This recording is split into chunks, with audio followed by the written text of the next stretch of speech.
Well, howdy YouTube gamers, welcome, and look at that, there is a new video from Only Wi-Fi, but what's more important is I want to take this opportunity to talk about a particular trend I have noticed. This comment that you see currently on the screen basically says that meta and cheese are pretty much the same in Elden Ring, which is huge misconception. We're gonna deep dive into it, but firstly, let's start with the react. This is the Iron Ball. It has an amazing heavy attack. It deals a ton of damage.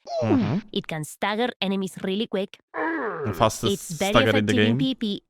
And it can be used in any build. And this is the Starfist. It can do all of the previously mentioned things, but it also has more damage and applies bleed. If you had to pick one of them to use them in battle, which one would you choose? Well, if you pick the Starfist, congratulations, you are now a filthy meta scrub. But I'm here to tell you that it's absolutely okay if you are. In fact, it only means you are trying your best, playing smart, and trying to improve your game. So, how come some gamers hate it? There has been a small surge of meta-related videos lately with content creators and gamers in the comments talking about it, so I feel like it's a good time for me to interject and give my 2 cents on the matter. For those of you who don't know, meta stands for most efficient tactic available. Okay, so there is like a new school understanding what meta stands for. I think like one of the commenters explained it pretty well, so we are just gonna read it. So I think it is helpful to appreciate the actual lexical definition of term meta. It's referring to the meta text of the set of available options, modes, or play ATC that are available in the game. Meta just means the agreed upon best way to play developed by community. Abbreviation that people made up of most efficient tactic available kind of describes it pretty well, although the word tactic might not exactly be like the best here. It's the natural outcome of gamers doing what gamers do best. Playing, testing, and figuring out what works. And avoiding showers. Like, for instance, optimal characters in a fighting game like King of Fighters, optimal deck compositions in card games like Yu-Gi-Oh!, or optimal weapons and builds in Elden Ring. Oftentimes, it just boils down to common sense, like the Iron Ball versus Starfist meme, but these things sometimes require hundreds of hours of insight. Actually, I want to point out, dude, that the outlook of Only Wi-Fi is based off PvP and endgame only. And Iron Ball is simply an inferior version of Starfist, in the meaning that the Starfist is upgrade of Iron Ball. A lot of weapons are like that. We're gonna look at spears in the game, yeah? Then, for example, particular spears are not worth using at all. Something like short spear, yeah? You have a short spear in the game, and short spear is just available early in the game. It's literally a starting class weapon for a prophet, yeah? Well, you can just get it at the beginning of the game, but you're supposed to exchange it. That's how the weapon classes are often made in Souls games. You initially have a weaker weapon that you can exchange later on. And this is basically what happens with Iron Ball and Starfist. Iron Ball versus Starfist meme, but these things sometimes require hundreds of hours of insane testing. In high-level or competitive gameplay, the expected thing is to use the meta.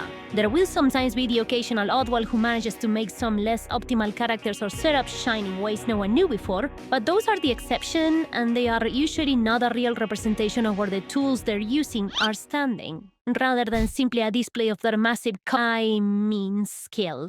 However, it is also pretty normal for gamers to simply play meta stuff in non-competitive or casual environments. And there's simply a reason for that. Gamers like to win.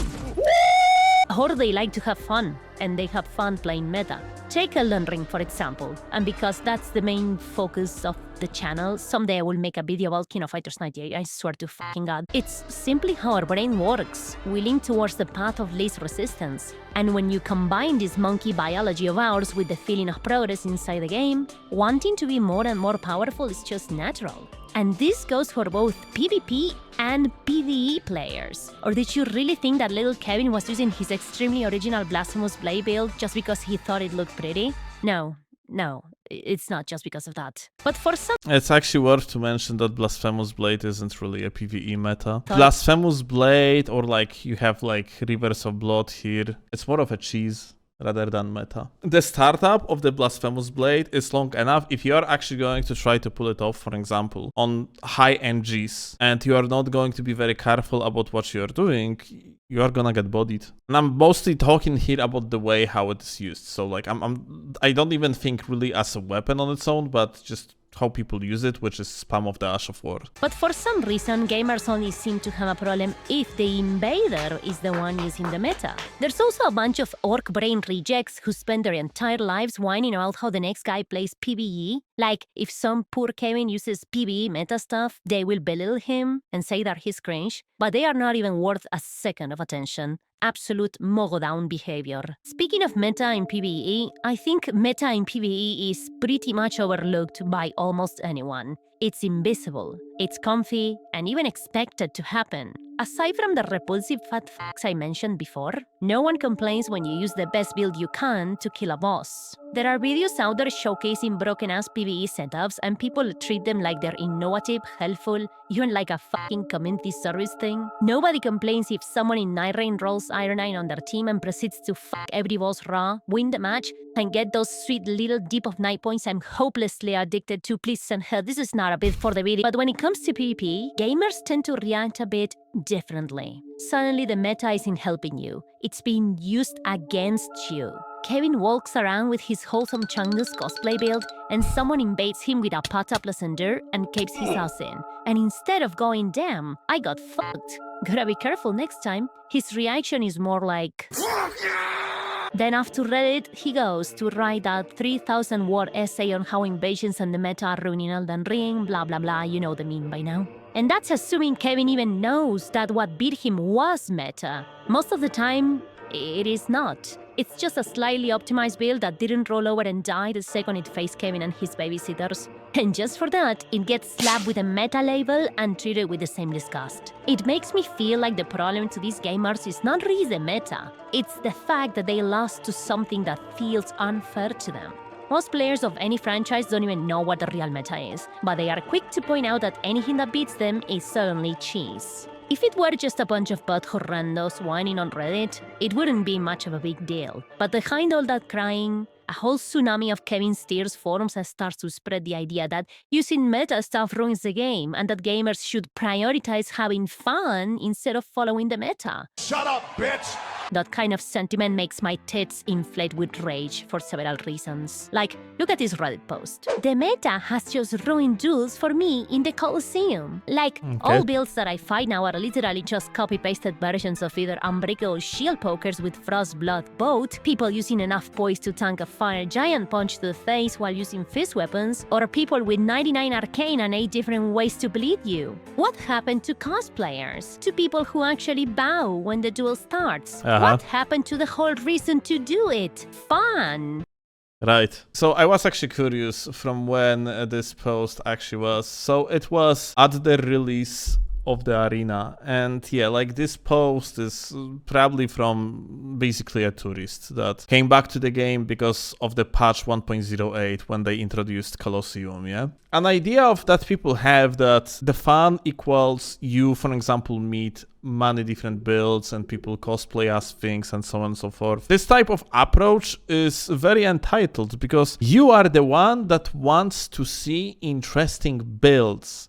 And by interesting, you mean like you want to see various builds. It's like kind of like people have that demand in the PvP, that PvP is supposed to entertain you instead of you having an entertainment that is based on the fact that you are winning these duels, you are getting better and so on and so forth. Oh, when the duel starts, what happened to the whole reason to do it? Fun! Why does everyone just want to either have no fun and just haha, meta cheese go brrr, or other bullshit like that? Does anyone who plays Elden Ring have fun anymore? Dios, qué comentario más mogólico, la reputa madre. This post may seem like an exaggeration, but I've seen tons of comments along the lines of, why are you tryharding? Why don't you just play to have fun? Aside from the fact that none of the things he mentioned were hard meta back in the day, che bobo. ¿Qué mira, bobo? Has it ever occurred to you that maybe, just maybe, the person who's tryharding... The truth of the matter is that a majority of people who are worried about casual fun play are still closer to a competitive player because they care about winning or the chance to win more than their casual fun. They want competition, just they don't want to learn. They would rather blame outside sources that they way the play is correct but ruined by others. Wow. So you basically say that the problem are copers. And I do agree. What a curse word always thrown around by maybe in the day. The person who's tryharding, God, what a curse word always thrown around by completely useless, mediocre people. Is having fun doing it? Maybe you enjoy doing ninja cosplay builds like Peeve, and that's great. Genuinely, good for you if that's what you enjoy. But if someone else enjoys playing super optimized and squeezing every drop of potential from the game's mechanics, that's also perfectly valid. And they don't owe anyone an explanation. Playing optimally doesn't exclude having fun.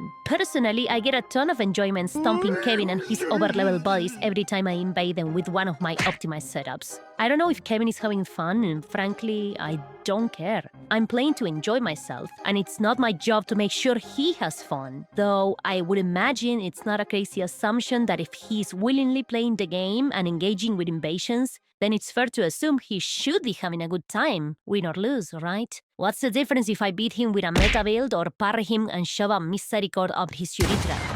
Why is one okay and the other one isn't? It would seem that for a lot of gamers, meta stuff is seen as this kind of instant win button that lets them win everything no matter their skill, and that the only way to compete is to also go meta. But Which is big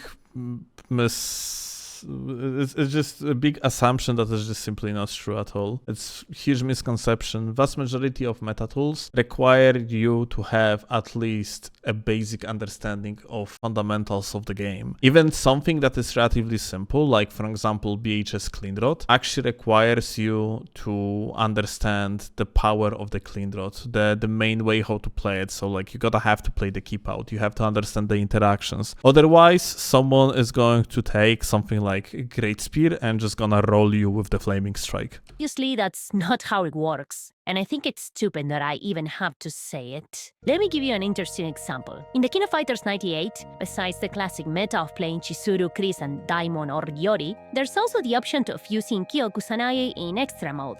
I will not go into detail of how that mode works, but what you need to know is that extra Kyo can pull off this disgusting shit. If you didn't catch what just happened, that's an infinite. If one hammer punch lands once, which is very easy to do because it hits overhead, you're fucked. And if the average Elden Ring player had to deal with something like this, their fucking head will explode. It will be so fucking funny. This is one of the clearest examples of an instant win button I've ever seen in competitive play.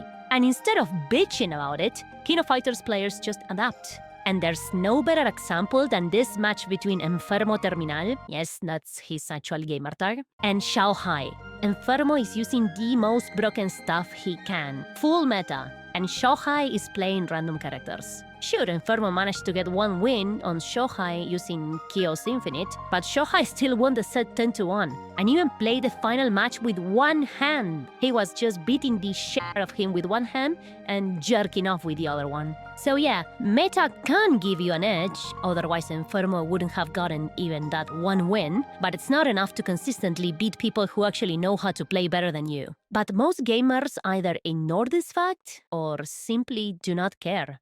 This may have something to do with There is one more cope that actually exists within practically any community, which is belief that playing with off-meta makes you a better player. It doesn't. It makes you like busy with interacting with inferior tools, which means that you can simply do less. Because usually the reason why meta is meta, it's not only about the numbers that like, oh, something like deals more damage. It's usually related also to something like range of the weapon, yeah? And a range of the weapon dictate how much you can do, like at what distance you can, for example, like strafe something, at what distance you can outspace something, when you can like microspace and so on and so forth. So by playing off meta, you're basically just not experimenting and not getting better at playing like proper meta, which from the competitive standpoint, it means that you're wasting time. As simple as that. And if you enjoy playing off meta, like more power to you. Furthermore, like certain off meta can be actually good against particular meta tools because, well, what we are playing is ultimately a action RPG game, and it means that your setup matters. And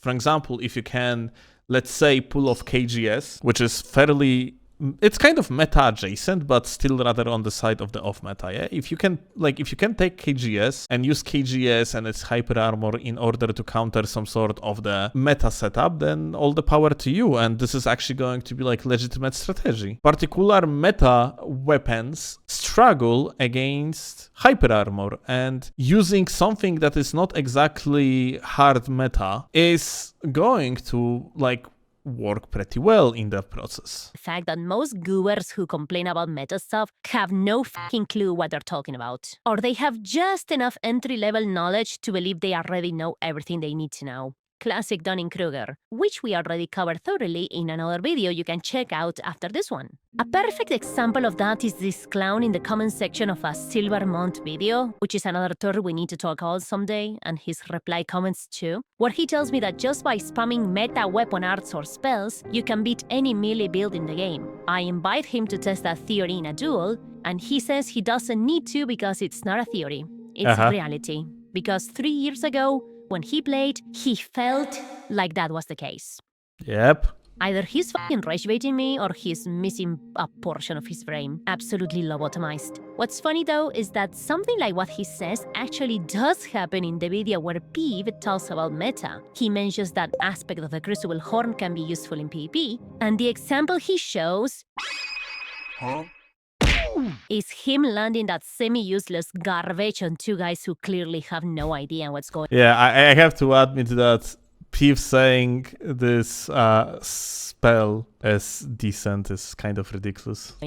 It blows my mind how they literally watch him charge the incantation and still have zero reaction to it. Like, at least fucking mash the dodge button or something. I'm flabbergasted. I'm flabbergasted at this level of, gooberness. Do you think those two goers now believe Horn is broken? Just like that dipshit in the comments believes? Let me say this as sweet as possible. If you're playing against someone who's way better than you are probably going to lose. Whether they are using meta stuff or not. What we're looking at is something called a skill issue. Yeah, I know it sounds harsh, but there's absolutely nothing wrong with that. It's not a bad thing to not be as good. What can be wrong is the way you deal with that loss. You can reflect, learn, move on, or you can make a Reddit post crying about how what you see as meta is unfair and the people using it should be flayed alive. The reality is that understanding and exploring the meta is not only a tool, it's the gateway to improving at something you deeply care about.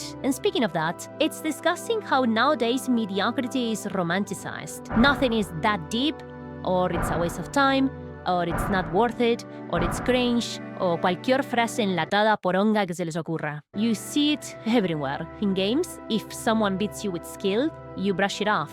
They just play all day. They are a tryhard. Kinda sad to have that much free time, huh? As if actually putting in effort into something that you love and brings you joy was shameful. As if not trying was some sort of mighty virtue. Same goes for any kind of effort or dedication towards a niche activity that doesn't align with the standards of some useless, couch-rotting fat slob. It's seen as something pathetic and deserving of mockery. Any sign of commitment gets dismissed, and in its place we romanticize apathy, detachment, and endless fucking irony. Everything has to be irony. Everything has to be a joke. Everything has to be rage bait. Nothing is sincere. Putting effort into something is fucking cringe. It's just so fucking sad, you know? But that attitude is not rebellious. It's just easy to maintain. Because romanticizing mediocrity protects you from facing the truth that you could have been better, but you weren't. Because you couldn't be bothered to get your ass to work. So yeah, if you were doubtful, don't be ashamed to pick the fucking Starfist. Yeah, that's basically my little rant, or crash out, whatever you wanna call it. As a final note, I wanted to point out that it's okay if you find fighting the meta on the regular boring. It's understandable if seeing the same setups all the time can get a bit tiring. But my rant is not directed towards those people who think that. Because those people are usually chill. It was directed, once again, to the people who cry and complain without even understanding what they're crying about and who don't put any effort into. I think it's worth to mention that people that actually cry do not understand what they're talking about, and also people that say, for example, that, oh, they are bored of meta. They might be not that far off from each other, frankly. No offense or anything, but for example here, you have Uncle Gale, a gamer that says that Elden Ring meta makes PvP boring as fuck because it incentivizes players to play the same way, use the same tools, play passively, only go for the safest attacks, and it removes all the chaos that makes Souls PvP so special. And this is just not true. It's just perspective of someone that has expectation of mediocrity. So this is an example of a tryhard playing on so-called den maps. And this basically all these people are PvP ready, yeah? And there is no mediocrity in here. Like, the gamer that plays is amazing invader, and on top of that is fantastic duelist. Like, he actually using tools very creatively, as you can see, and playing meta-focused tools and being a tryhard gives you opportunity to be incredibly creative. It's just that for whatever reason, for example, like here, Uncle Gay like says, like, the gamer has like his YouTube channel, and he's like going through the game, dueling people, and so on and so forth, like doing the PvP videos. Yeah, this gamer unfortunately expects mediocrity, and it's just not it. It really doesn't make the game better. It only makes you believe that it makes the game better. The more people understand the proper spacing, the more people will understand how to also correctly aggress. As simple as that. Now meta doesn't make us play the same trust. Let's see. Did they... Okay, this is so funny. Okay, point disproven. Running attack backswing.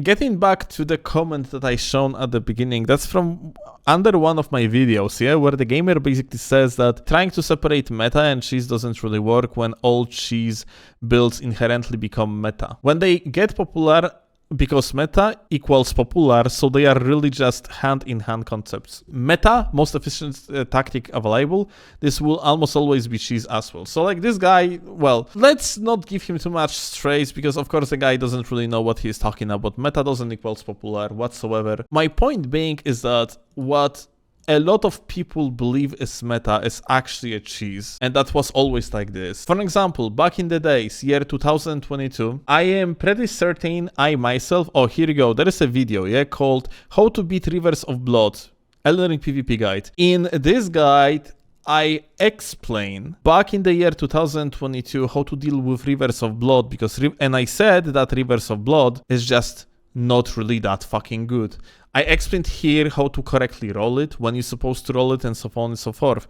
Because, yeah, like, once you understand the foundation of Rivers of Blood and how to actually play against it, then you can just pretty easily outplay it. And even though you had a perfect example of someone just countering Rivers of Blood on your very screen, people in the comment section were still upset at the idea of me saying that Rivers of Blood is actually not that good. It was just a cheese you could potentially win with just by mashing like a one button if your opponent didn't know how to properly play around it. But once you know how to play around it in the 1v1 scenario, you're basically always going to win. And yet again, Rivers of Blood, it's Rivers of Blood from 2022. After its arcane scaling got fixed, so it was Rivers of Blood on its peak. So yeah, like the topic of meta versus cheese, I guess it's something that's always gonna be misunderstood by many people, because people like consider meta usually just something that they struggle against. When someone tells you that like meta is dog shit or meta is cringe or whatsoever, it's always worth to just ask them what they consider meta, because very often they are going to give you an answer that's probably gonna surprise you, because they're just using the buzzwords, but there is no understanding or meaning behind them.